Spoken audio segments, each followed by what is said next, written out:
In today's church, there's a demand that doesn't arise in the palaces, but from below. A demand that speaks to justice, transparency, and unanswered questions about fundamental issues. More and more faithful are turning directly to the prefect of the dicastery for the doctrine of the faith, Cardinal Victor Manuel Fernández, reporting a rift that is no longer merely perceived but openly denounced. Stay with us to understand where it comes from and why the faithful want answers. In recent decades, one of the most significant and at the same time least addressed phenomena in ecclesial debate is the advance of secularization within the church. This process is often justified as an attempt at dialogue, openness, and listening to the contemporary world. It is a line that has its roots in the cultural climate following the Second Vatican Council, when the idea of reading the signs of the times gradually gave way, according to many critical observers, to a true internalization of the criteria of the secular world. From here arise tensions, fractures, and a growing difficulty in clearly defending the deposit of faith, especially in its most demanding moral and doctrinal aspects. In this context, we find the increasingly evident divisions between Rome and sectors of traditional Catholicism, between faithful tied to perennial doctrine and an ecclesial governance perceived as fluid, ambiguous, and sometimes reticent. The point of friction is not only liturgical or disciplinary, but profoundly theological.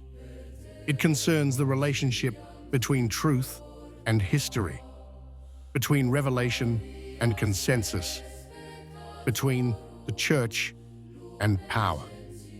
A central element of this dynamic is the increasingly close relationship between the Holy See and civil institutions. Over the past 60 years, the Church has progressively assumed a role that many describe as collaborative with the global political order. A symbolic passage of this transformation is often identified in the gesture of Paul VI, when he renounced the tiara and appeared before the United Nations, declaring his desire to place the Church at the service of the world. This language, reread today, appears to many as the beginning of a profound transformation in the Church's self-understanding.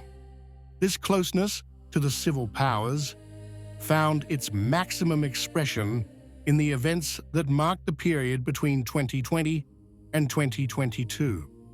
A global crisis, managed almost everywhere as an absolute emergency, has seen the Church align itself almost completely with the directives of the civil authorities.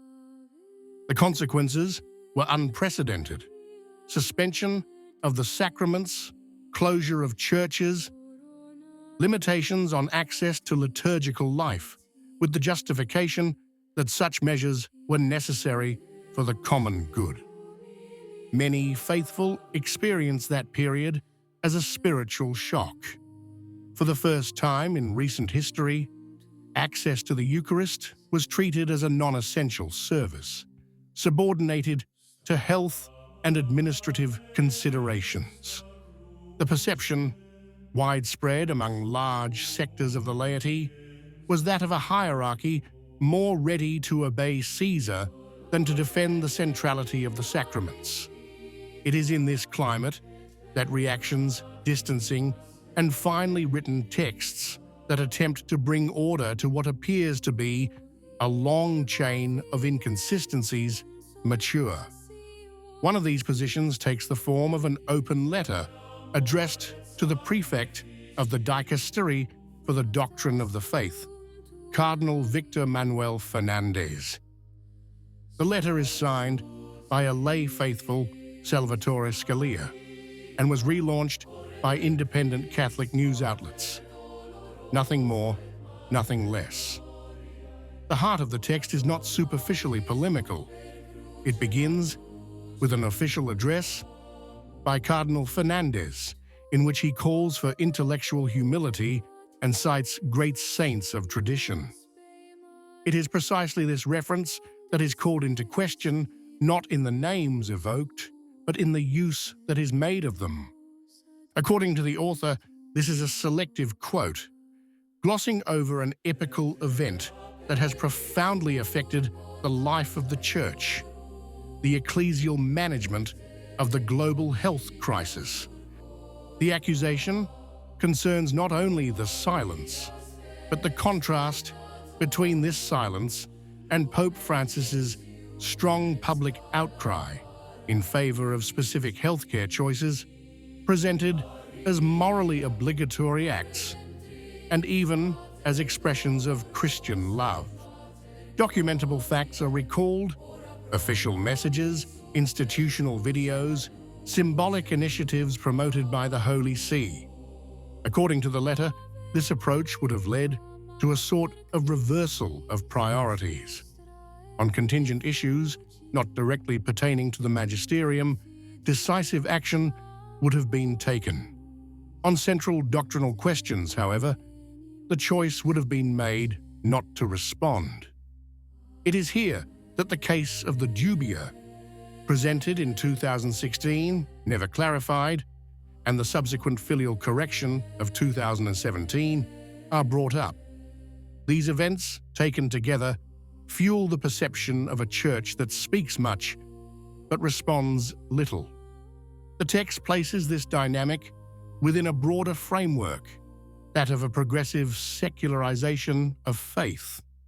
Not a sudden loss, but a slow erosion, made up of ambiguous language, of unclarified openings, of documents that generate more questions than certainties. In this context, Fiducia Supplicans is also cited, indicated as a recent example of a document that has produced division and scandal, to the point of explicit rejection by entire episcopal conferences. The reference to symbolic events, such as the presence of religious elements foreign to Christianity in Vatican contexts, or the Abu Dhabi document, is used to support a specific thesis. The idea that the plurality of religions is presented as an expression of divine will risks emptying the centrality of Christ and reducing revelation to one among many spiritual narratives. A particularly sensitive point concerns the relationship between authority and the faith of the simple. In contemporary debate, dissent is often dismissed as the result of ignorance or theological incompetence.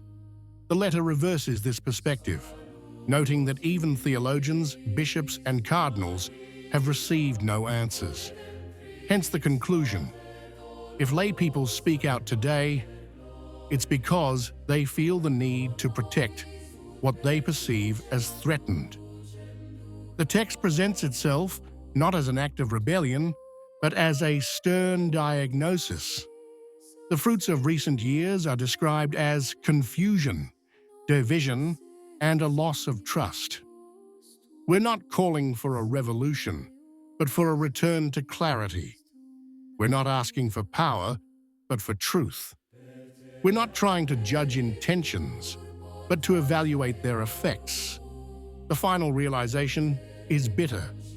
These letters are unlikely to be answered. Recent history suggests the silence will continue. Yet this very silence explains why similar texts continue to surface.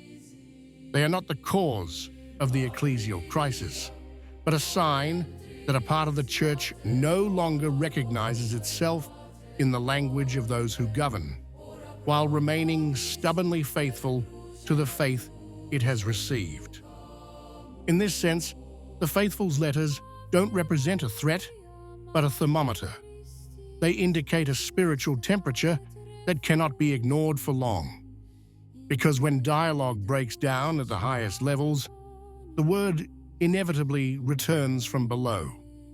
And when this happens, it's never without reason. What do you think? If you liked the video, comment Amen. God bless you.